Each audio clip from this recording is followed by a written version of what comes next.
Hare Ram, Hare Ram, Ram Ram.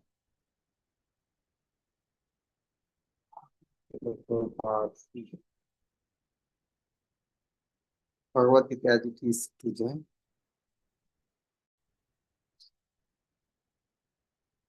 We are reading from Bhagavad Gita, chapter 9. Yesterday we read Patra Pushpam Phalam.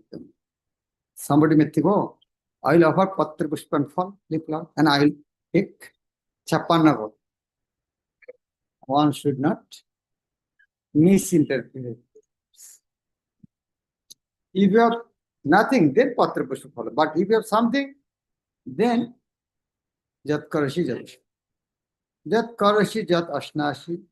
Jat Juhoshi Dadashi Jat. Jat Tapashaji Kontya Tat Purisha Mat Arpanam. Yeah, whatever. Karoshi inti. Yeah, whatever. Ashnashi. Yeah, whatever. Juhoshi, you offer. Dadashi, you give. Jat, whatever. Jat, whatever. Tapasyasi, austerities you perform. Kontya, O son of Kunti. That Purusha do mat unto me, or Panam as an offering. Whatever you do, whatever you eat, whatever you offer or give away, whatever austerities you perform, do that, O son of Kunti, as an offering to me. Purpose. Thus it is the duty of everyone to mold his life in such a way that he will not forget Krishna in any circumstance. Everyone has to work for maintenance of his body and soul together. And Krishna recommends herein that one should work for it. Everyone has to eat something to live. Therefore, he should accept the remnants of foodstuffs offered to Krishna. Any civilized man has to perform some religious ritualistic ceremonies. Therefore, Krishna recommends, do it for me, and this is called archana. Everyone has a tendency to give something in charity. Krishna says, give it to me. And this means that all surplus money accumulated should be utilized in furthering the Krishna consciousness movement. Nowadays, people are very much inclined to the meditational process, which is not practical in this case. But if anyone practices meditating on Krishna 24 hours a day by chanting the Hare Krishna Mahamantra round his beat, he is surely the greatest meditator and the greatest yogi and as substantiated by the 6th chapter of Bhagavad Gita. Last verse. Yoginam api sarvesham madhyatena antar. Tadavan bhajate jama samadu. Next verse. Shubho ashubho.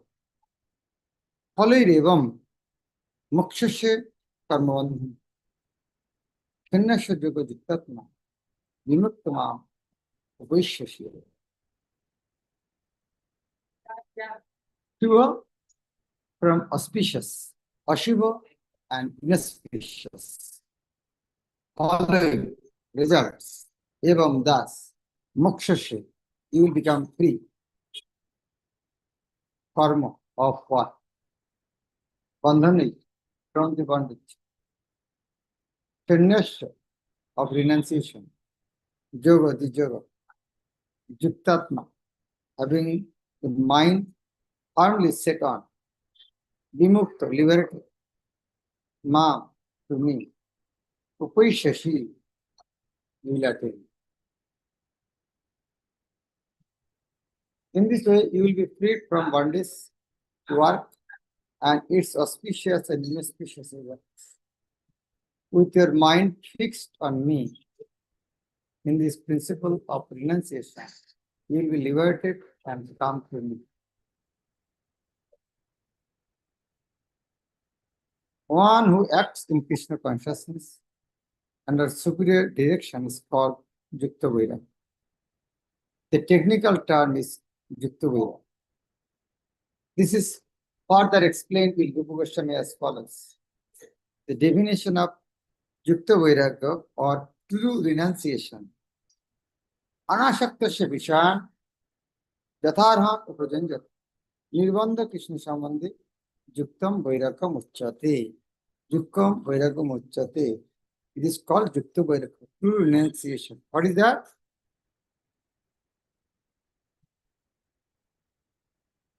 Rupa Goswami says that as long as we are in this material world, we have to act. We cannot cease acting.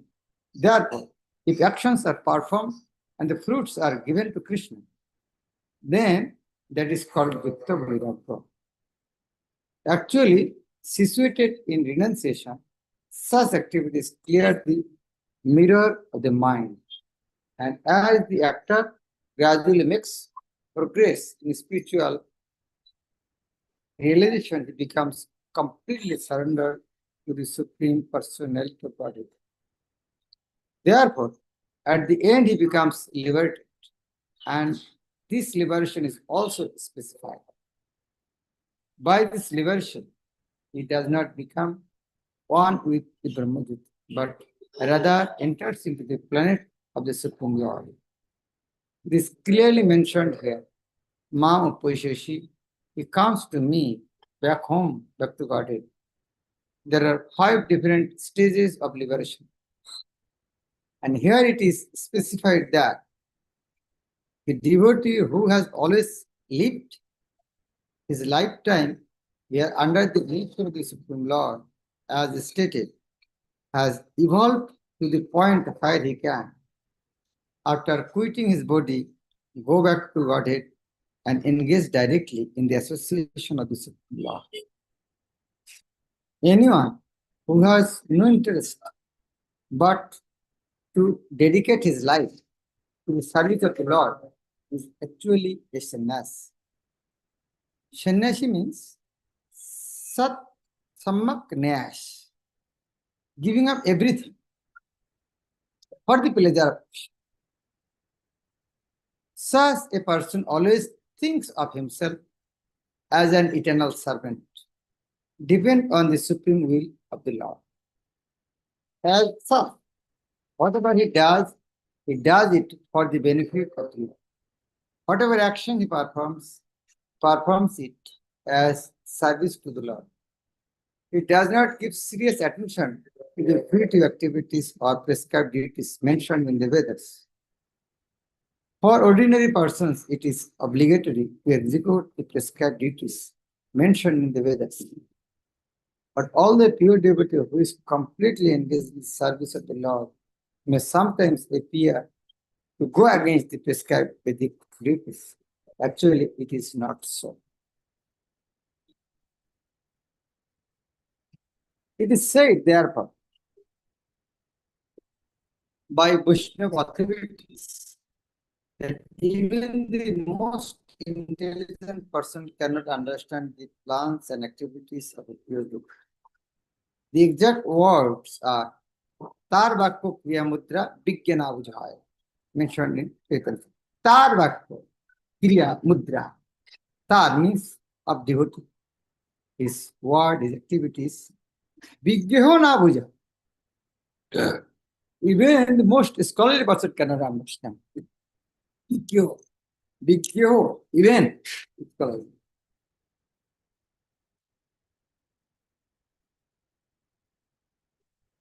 A person who is thus always engaged in the service of the Lord, or is always thinking and planning how to serve the Lord, is to be considered completely liberated at present.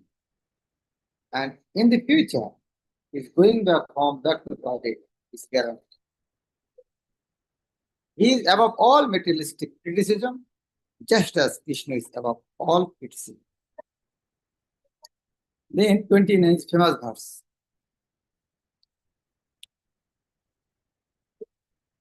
So many times we will complain. Krishna is partial.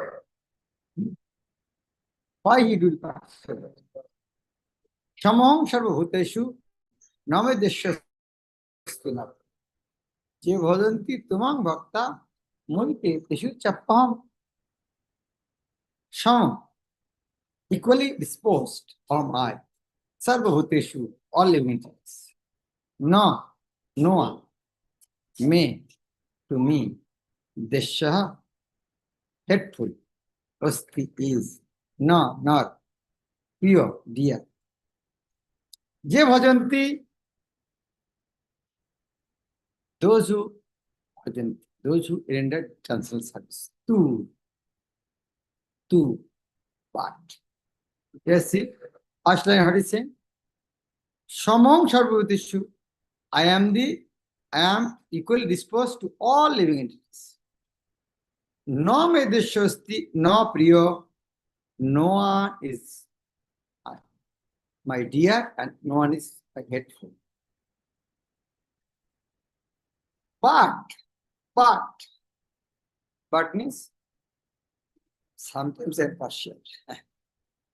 Is that Je bhajanti, those who render transcendental service, mam unto me, bhakta with devotion, moi are in me, they, such persons, they should in them, so also certainly aham I.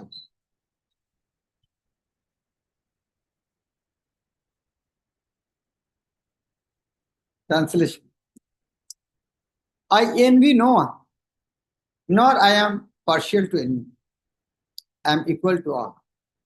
But whoever renders service unto me in devotion is a friend, is in me, and I am also a friend with him.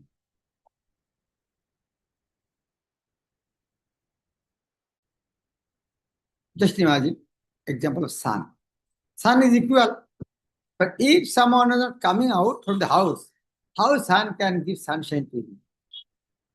Oh, why sun is not coming inside my room? Is it partial? Or other example, you are a businessman.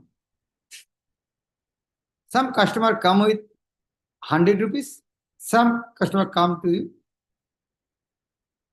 came to it 10,000 rupees. Will give equal amount of things? No. People will say, oh, he's partial. He's a very small thing, that person has given so much. Answer is that he has given 100, he has given 10,000. Krishna said, yes.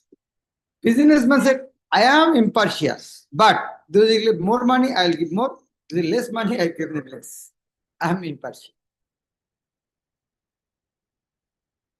Another example you can think, you are serving prasad, and authority order to equally serve everyone. And a small boy, you are giving till, and you are giving this amount to everybody. Is it equal service?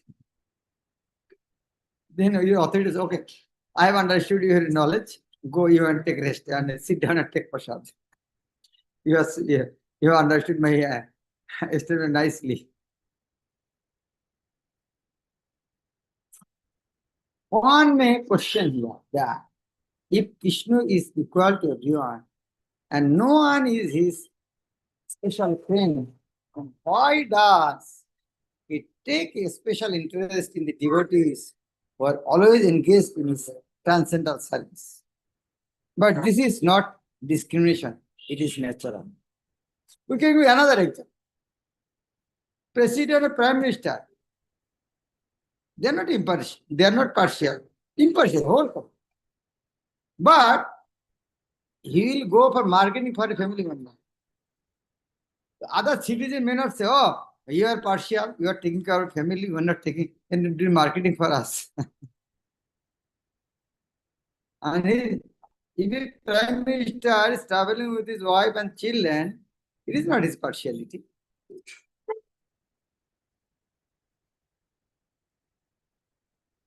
But this is not discrimination, it is natural. Any man in this material world is very charitable disposed, yet he has a special interest in his own children. The Lord claims that every living entity, in whatever form, is his son, and so he provides everyone with the generous supply of the necessities of life.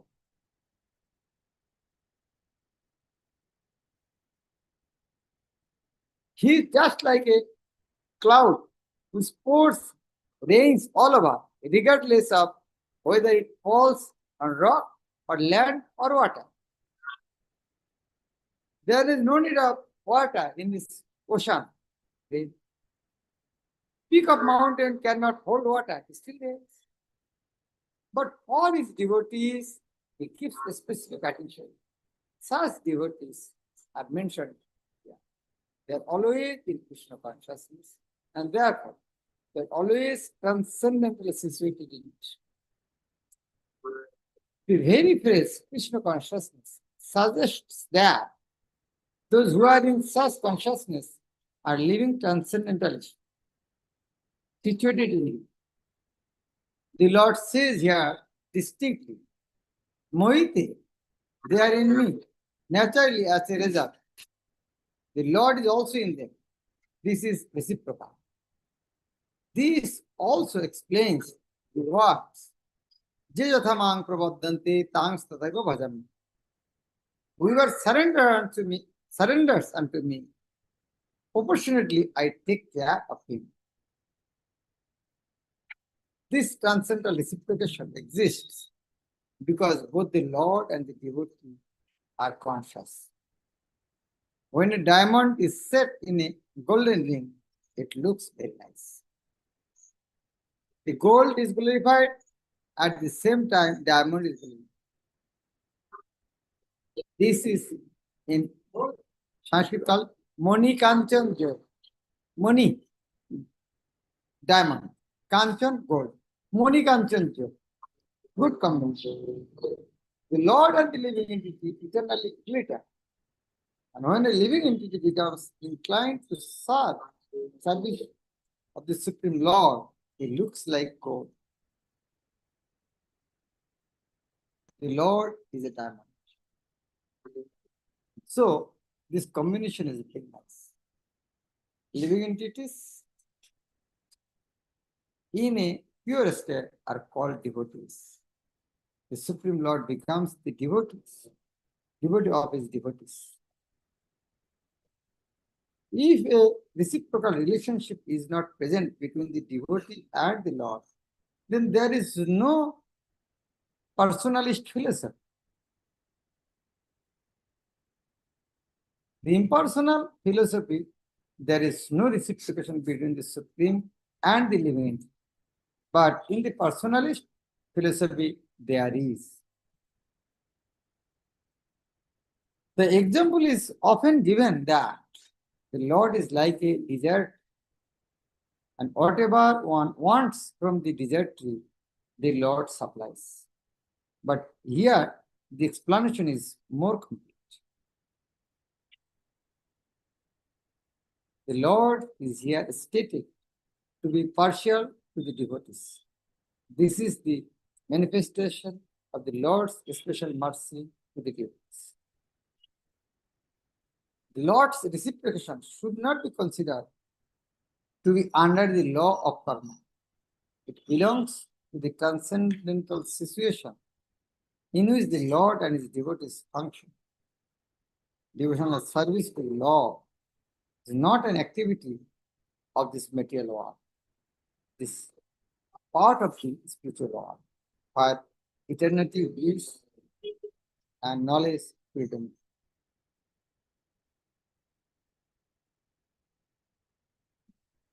To understand clearly, we can consult with Srimad Bhagavatam 6th canto, 1st canto. There, Sri Krishna asks, why Krishna is so partial? He is taking part of the demigods and helping them to kill the demons. What is the benefit? Why Krishna is partial? Very nicely should be explained. Now, this another very powerful verse. Sometimes it's very difficult to digest this one. This fellow. Opichet chudurachara bhajate mam anannava. Sadhure basa mantapya samya babashita hisha.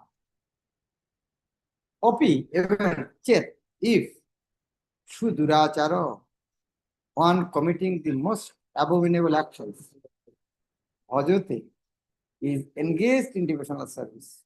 Mam, unto me, anannava, without deviation. Sadhu, the saint, eva, certainly. Sa, he, mantab, is to be considered. Sammak, complete. Vyavashitaha, situated in determination. He, certainly. Sa, he. Even if one commits the most abominable action, if he is engaged in devotional service, he is to be considered saintly because he is properly situated in his determination. Non-devotee cannot digest this. Opichet sudurachara, even if not durachara, sudurachara, one committing the most abominable. Sadhu. Sadhu. It is still sadhu. Mantapya. One should consider sadhu. Why? Bhajatemam anannabha. If he is my devotee, he commit most abominable activity, still one should consider him as a sadhu. Wow. How is it possible? Even if one commits the most abominable action, if he is engaged in devotional service, he is to be considered saint because he is properly situated in his determination.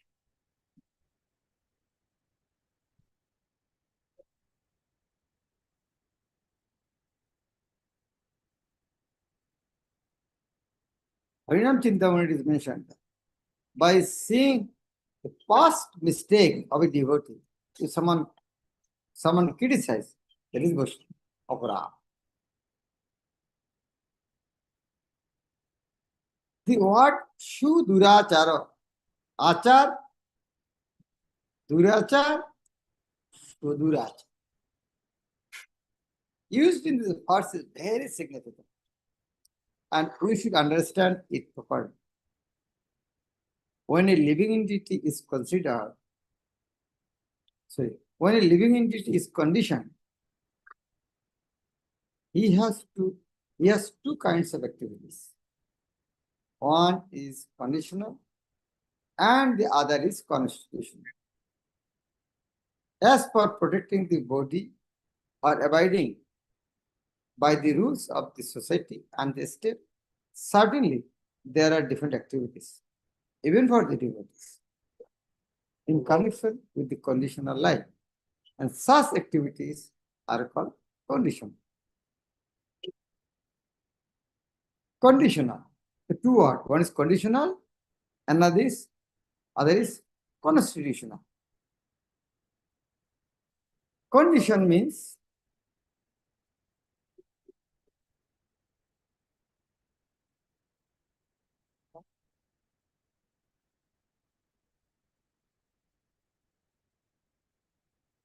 what? Nowadays I forget the terminology. Maharaj, can we say that conditioned means we are bound? Can we say that conditioned means we are bound by the modes of nature? We are conditioned by them, like Yeah, condition. Yes. Nitya karma, noimittik karma. This part.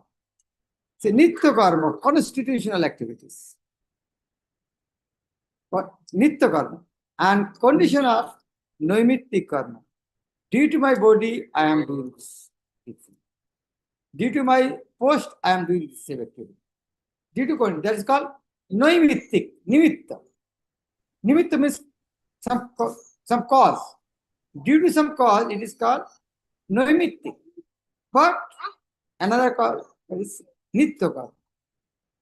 Besides this, the living entity who is fully conscious of his spiritual nature and is engaged in Krishna consciousness or the devotional service of the Lord has activities which are called transcendent. Such activities are performed in his constitutional position and they are technically called devotional service. Now, in the conditioned state, sometimes devotional service and the conditional service in relation to the body will parallel one another. But then, again, sometimes the activities become opposed to one another. As far as possible, a devotee is very cautious so that he does not do anything that could disrupt his wholesome condition. He knows that perfection in his activities depends on his progressive realization of Krishna consciousness. Sometimes, whoever it may be, seen that a person in Krishna consciousness commits some act which may be taken as most abominable socially or politically, but such a temporary fall down does not disqualify him. In the Srimad Bhagavatam, it is stated that if a person falls down but is wholeheartedly engaged in the transcendental service of the Supreme Lord, the Lord, being situated within his heart, purifies him and excuses him from that abomination. The material contamination is so strong that even if they be fully engaged in the service of the Lord, sometimes becomes ensnared. But Krishna consciousness is so strong that such an occasional fall down is at once rectified. Therefore, the process of devotional service is always successful. No one should deride a devotee for some accidental fall down from the ideal path. For as explained in the next box, such occasional fall down will be stopped in due course as soon as the devotee is completely situated in Krishna consciousness. Therefore, a person who is situated in Krishna consciousness and is engaged with determination in the process of chanting Hare Krishna, Krishna Krishna, Hare Hare, Hare Ram, Ram Ram, should be considered to be in transcendental position. Even if by chance or accident he is found to be have fallen. The words Sadhu Eva is sent are very emphatic. They are a warning to the non-devotees that because of an accidental fall down, a devotee should not be derided. He should still be considered saintly, even if he has accidentally fallen down. And the word mantavya is still more effective. If one does not follow this route and desires a devotee, if one does not follow this route and derides a devotee for his accidental fall down, then one is disobeying the order of the law. Accidental fall down,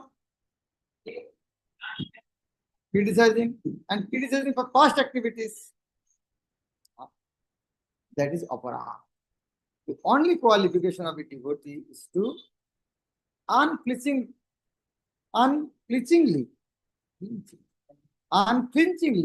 and exclusively engaged in devotional service.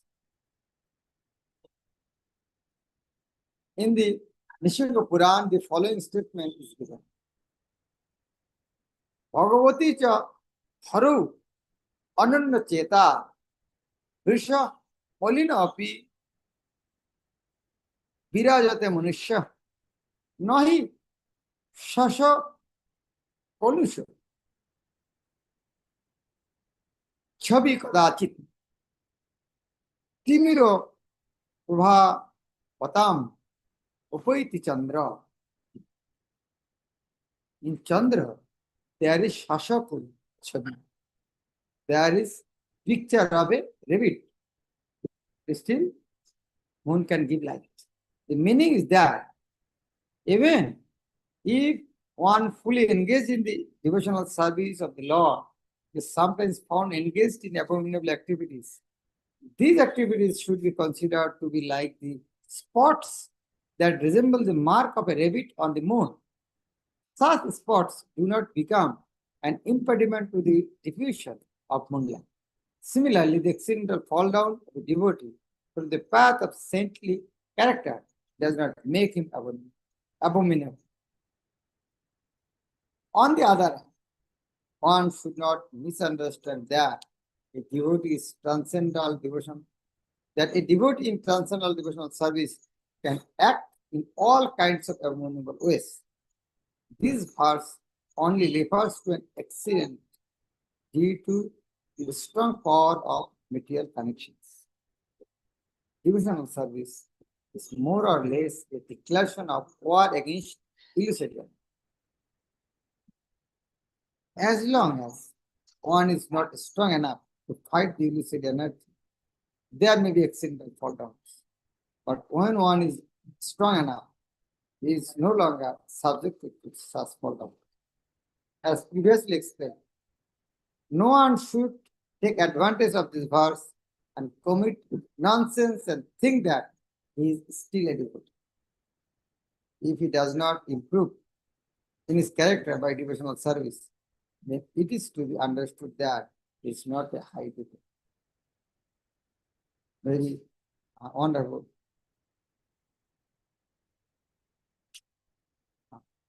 Instruction.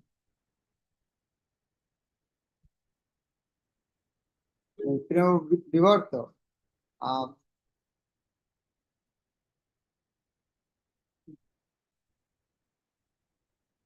Jagadananda Pandit mention যদি প্রণয় রাখিতে চাহ গৌরাঙ্গের সনে ছোট হরিদাসের কথা থাকে যেন যদি প্রণয় রাখিতে চাও গৌরাঙ্গের সনে if you want to keep good relationship with Gauranga, then always remember what happens with Choto Haridas. So it is not that we take advantage of the verse. So we are devotee, so we'll be excused. No. We should not take advantage of this. Thank you very much. I will not invite any question. We have to go now. We will come back from Narashan. Bhagavad Gita is